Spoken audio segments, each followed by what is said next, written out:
Hey there, and welcome back to Transformers the Game!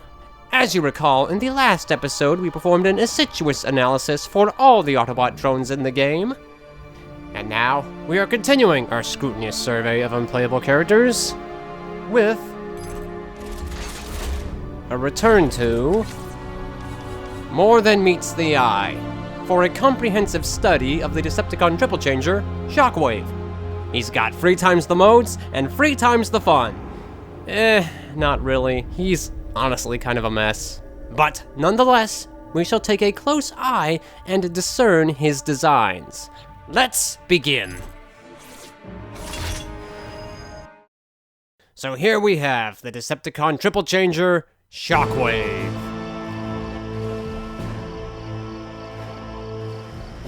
Or, as he is known in the game's files, Triple C.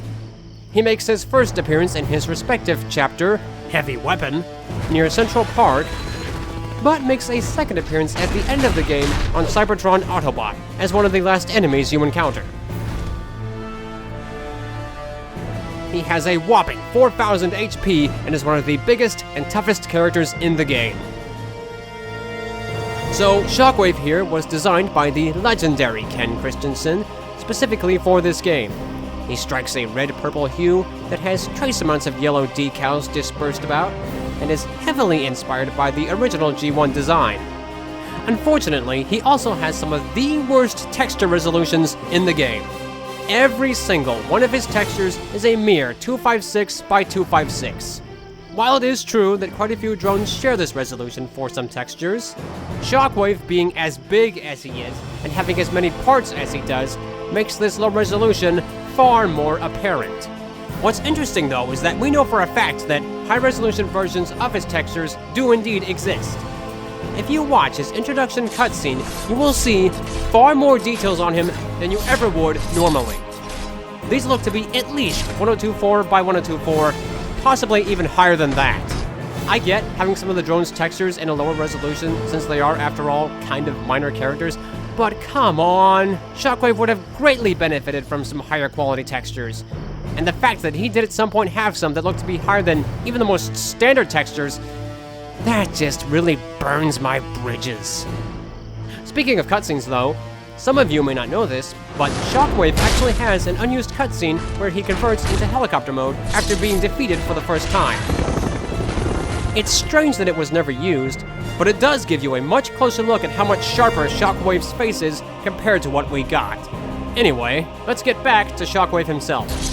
As I said, he is heavily inspired by the original G1 design, but with a massive emphasis on his helicopter mode. Elements from that mode can be found all throughout his design. Let's get up close and cast our eye over him. Starting at the head, it's about as straight up G1 as you can get. He has the iconic singular yellow optic, with the 2 fins lining the side of his head. His chest is made primarily from his front cockpit section. He has some transparent glass in the center there, and he also has some upper armor that comes from his turret mode, which is made to resemble his iconic boob design, or whatever you want to call it. Atop his shoulders sit his stub wings, which contain a set of missile and rocket launchers on each side that are present in both vehicle and turret mode. Following with the original G1 design, his arms are also asymmetrical. His right arm follows the trope of it being his standard arm, which has some small yellow decals present, but his right arm has been replaced with a unique take on his arm gun. It is a bit buffed up from the standard cannon, with pieces from the artillery gun present in the design. But if you were to take off the bulk of that armor, you'd probably get something pretty similar to what the original G1 version had. Moving around to the back, he has his entire rotor section hanging down the rear, which has a smudge of pixels that is supposed to resemble a Decepticon insignia, but the texture is so low resolution that all that detail is completely lost. Moving down to the legs, he really doesn't have a whole lot going on here. He does have the numbers 1274 on the sides of his lower leg armor, which aren't the numbers he has on his ID tag in vehicle mode. They are mirrored, unfortunately, though according to his textures, he does seem to have a separate section set aside for an unmirrored set of numbers, so I don't know what happened there. Not that it would do any good, of course, considering how low-res his textures actually are, but it seems the thought for them to be unmirrored was there.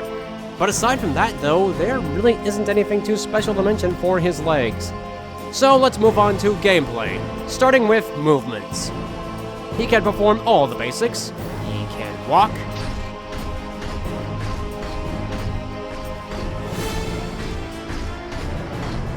run,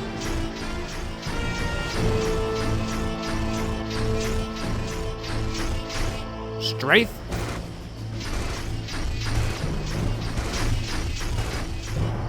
strafe roll, jump, and jump slam, though it may take several attempts for the slam to actually connect with the ground. Likewise with movements, he can perform all unique melee combos.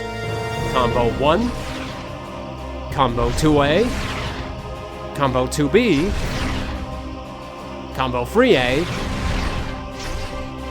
Combo 3B, Combo 3C, and Combo 3D. He can also block with an absolutely massive shield. Look at this thing, it's crazy huge! And he can, of course, counterattack. He can also kick objects.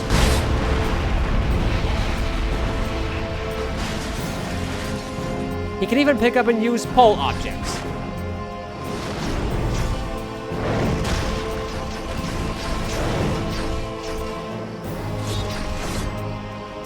Moving on to ranged weapons, he has a primary machine gun which fires a free burst shot that frankly seems pretty pitiful considering what he turns into. For his heavy weapon though, he has a heavy rocket launcher which has a sizable blast radius and delivers some quite significant damage. Regarding unused content, most of his animations fall under rare more than anything else. Still, we'll go through it all the same. First of all, he has the two standard take-hit animations, Drone Take-Hit Light, and Drone Take-Hit Medium, both of which we've probably seen in the game already. He does, however, have a unique hit wall animation that I don't believe I've seen before now.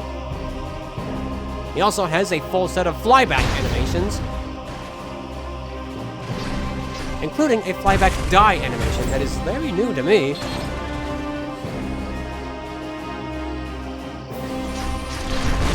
And on a similar note, he has a fully functional set of animations for getting picked up,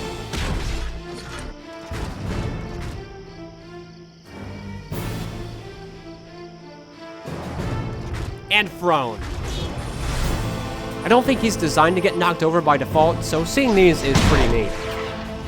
Well, that's all for Shockwave's robot mode. Let's lift up and check out helicopter mode. Shockwave, transform! So, Shockwave transforms into a purple Apache helicopter that is, unfortunately, just as low-res as robot mode. But as far as the model itself goes, I'd say it imitates the design of the source material pretty darn well. However, he does have several design issues outside of just the horrid texture resolution. But we'll get to those as we run through him. Starting from the top, he's got what's supposed to resemble a Decepticon insignia, donning the top of the helicopter, but it is again so darn pixely that it is barely even legible. From the front, his rear side windows are purple, as opposed to the standard green colors seen on the rest of the windows. Not sure how that got messed up. If we check the rear, he has the tail number 1524 on the left side, though if you check the right side, it is in fact backwards, now displaying 4251 instead. Based upon concept art though, 1524 seems to be the correct number. So I guess somebody got a little confused here. Taking a closer look at his weapons, he's got the same rocket and missile launchers mounted beneath his stub wings that have a Decepticon insignia donning the top of them. And he has a chain gun mounted beneath the front of the vehicle. Now, the gameplay for this guy is an absolute nightmare to work with. By default, your camera is straight up inside him, so you can't really get a good look at where you're going, and the camera tends to shift to the side if you're not moving straight. He also lacks the ability to ascend or descend, and just shifts elevation depending on what is beneath him.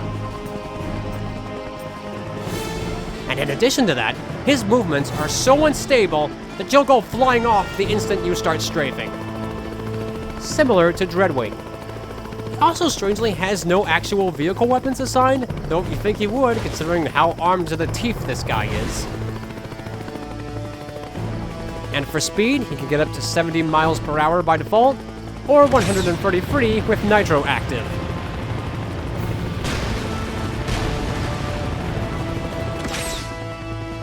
And that is all for helicopter mode, but as you know, Shockwave is a triple changer, so that means he has one more mode to show off, and that is turret mode. Now, there are no animations in the game's files for a transformation between robot and turret, so we're just gonna make a cut from robot to turret. So, turret mode is based upon... Okay, I have no idea what the heck this is supposed to be based on. But I will say that it has always reminded me of a mobile artillery from Star Wars Force Commander. But that's a whole other universe, and we're not going to dwell into that. The turret mode is naturally as low-res as the past two modes, so most of the detailing on him is lost due to such a rash reduction. Anyway, he's got his main cannon, which looks all kinds of ugly. He's got some yellow striping going on the bottom there. He's also got the same rocket and missile launchers as seen on his stub wings, hanging along the sides of the turret. He's also got some guards on the front of the turret that you'll likely recognize as the top of Shockwave's boob armor. In addition to that, he's got a small mini mesh in the shape of a Decepticon insignia donning the front of the turret. It's a pity that all that it is a solid patch of purple pixels, with no significant substance whatsoever. Honestly, the whole unique decal mesh approach as seen on the low-res model would have greatly benefited this guy. On the bottom, he's got two large stabilizers on the back, and two mini ones up front. Nothing really special there. Moving on to gameplay, it differs slightly from what you see in campaign. He is completely stationary, but instead of only the top part of the turret rotating, like in campaign, the entire body turns with him. Must take some specific coding for that to work right, so... For weapons, he has only a set of rapid-fire missile launchers, which I'd say are pretty darn destructive. And that's really all he can do. So that is a wrap on all three of Shockwave's modes. Let us now take him into action and test his calamitous capabilities. So I figured Rough Justice would prove to be as good of a test as any. Should prove to be an ample site to test Shockwave's abilities. Let's get it done.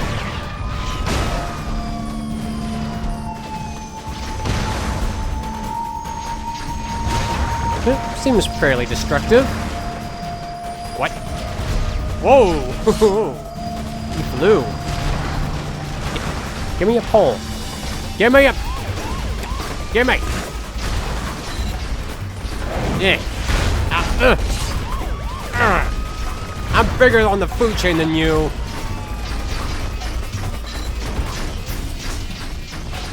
Ooh. Now that's a lot of damage.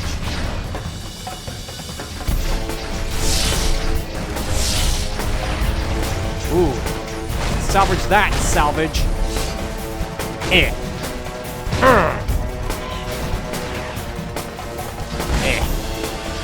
Second wave. Nope.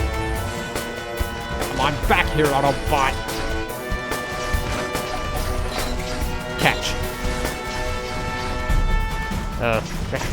You're so big I can't see the target. Alright. Yeah. Highly unstable. Boom. Yeah.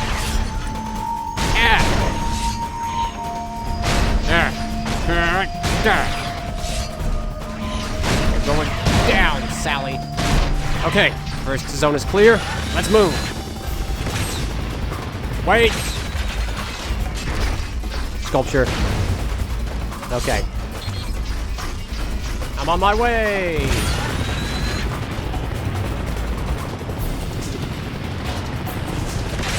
All right.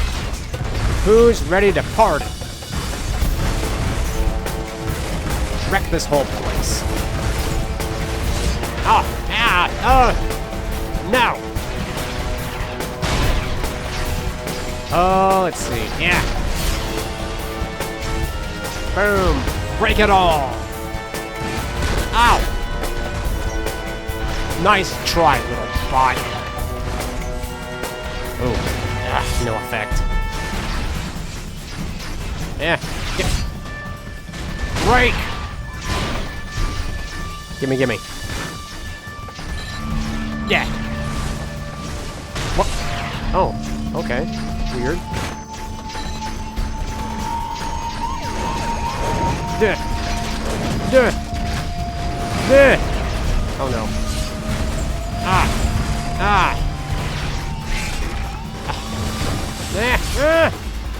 Give me something! Give me something now! Go green! Ah. Ah, back! Ooh. Give it to me! What? Oh, it was a cop car.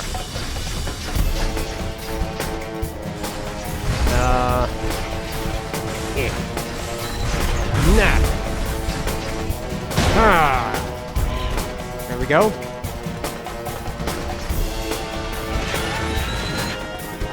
I'm coming for you. Boom.